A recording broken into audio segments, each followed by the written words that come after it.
जय गंगा माता, जय माता मरई, जय चंडी माता। आप सभी को, जो मेरी यूट्यूब फैमिली है और साधक हैं, मेरे शिष्य हैं,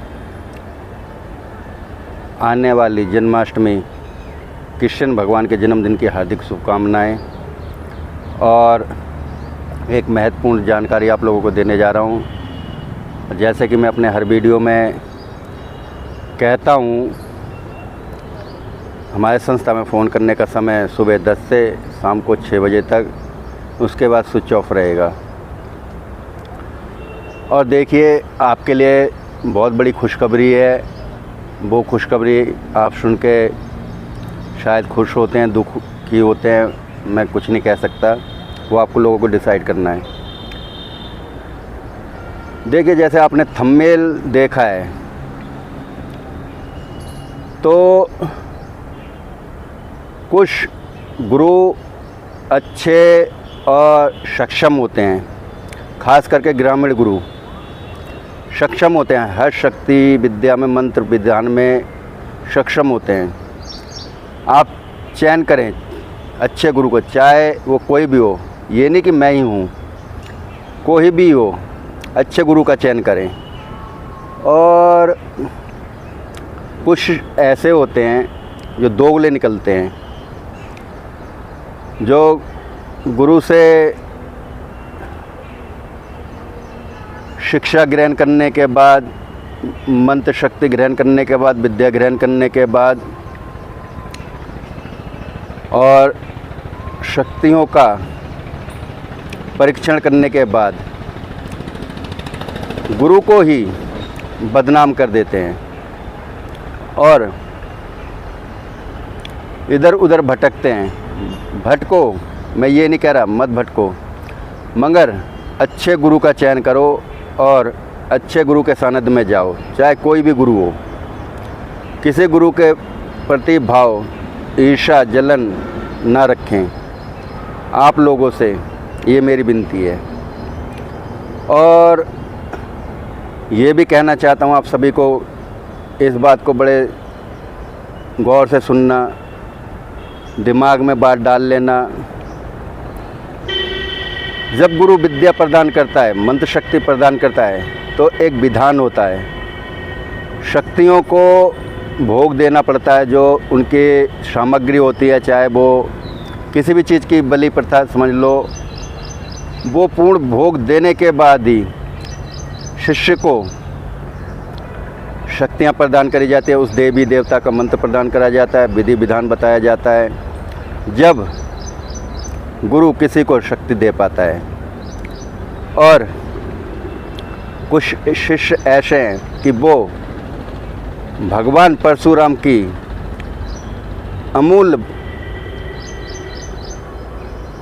वाणी को भूल जाता है, जो उनके शब्दावली हैं भगवान परशुराम के करण के लिए, जो करण को शब्दावली में कहा था, उस चीज़ को भूल जाते हैं। वहाँ आप लोगों को ये सीखना चाहिए, जब भगवान परशुराम ने ये कहा था कि बेटा, जिस गुरु से विद्या धारण करी है, जिस गुरु से आपने शिक्षा धारण करी है, और गुरु को छल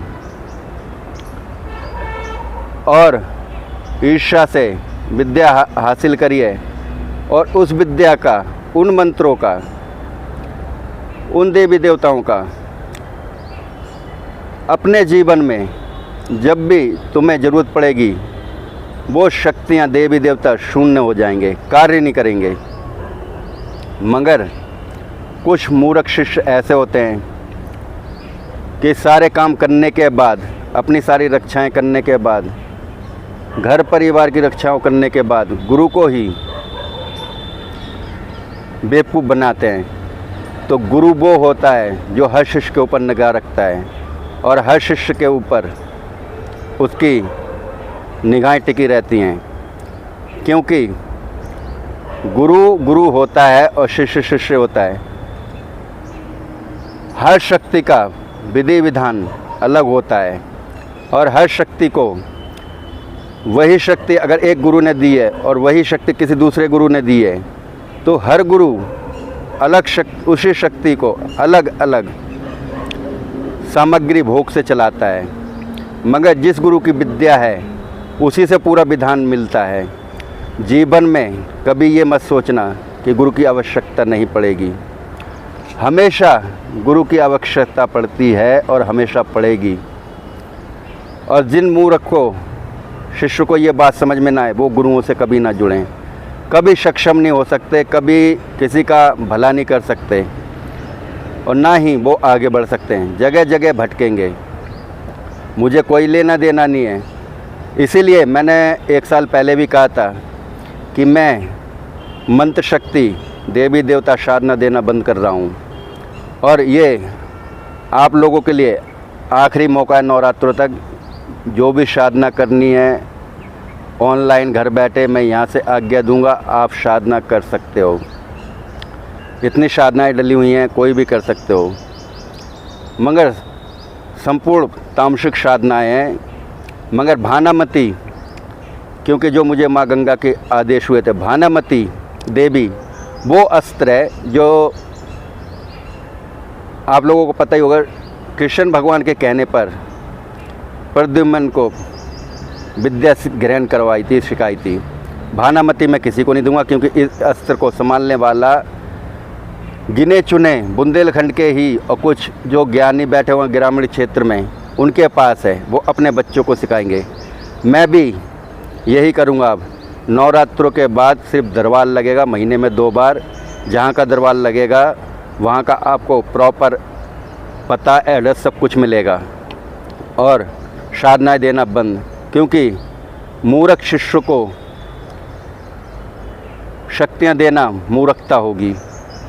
और ये समझ लो, अगर गुरु विद्या देना जानता है तो विद्या वापसी लेना भी जानता है। गुरु का बाएं हाथ का खेल होता है, क्योंकि विद्या गुरु ने तप कर कर, जप कर कर हासिल करी हैं। और आप लोगों को हर गुरु पका पकाया खाना देता है ताकि आप लोगों को मेहनत ना करने पड़े। उसी गुरुओं पे आप आलछन लगाते हो, उसी गुरुओं पे आप भेदभाव करते हो, जगह जगह भटकते हो।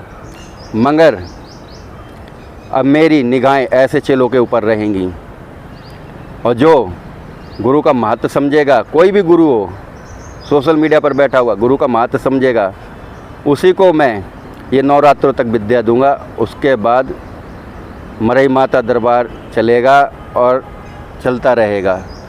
किसी को अब शक्ति नहीं देनी, न मंत्र देने, न विद्या देनी है।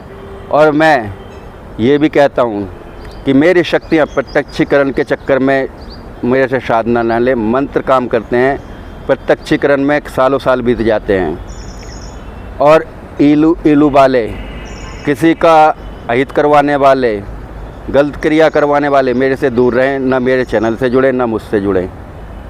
तो आप लोगों से विनती है कि कुछ साधनाएं मैं दे रहा हूँ जो गांव देहात में मेड़े की भवानी होती है, उसके बिना कोई भी देवता नहीं चलता, वो साधना दे रहा हूँ। और भानामती को आप भूल जाइए, भानामती साधना नहीं दूंगा। और जिसे चाहिए होगी साधना वो कांटेक्ट कर सकता है। संस्था का नंबर वीडियो के डिस्क्रिप्शन में होगा और फ़ोन करने का समय वही होगा। माँ गंगा आप लोगों का सबका भला करे, मेरी यही प्रार्थना है। जय माता गंगा, जय माता मरई, जय चंडी माता।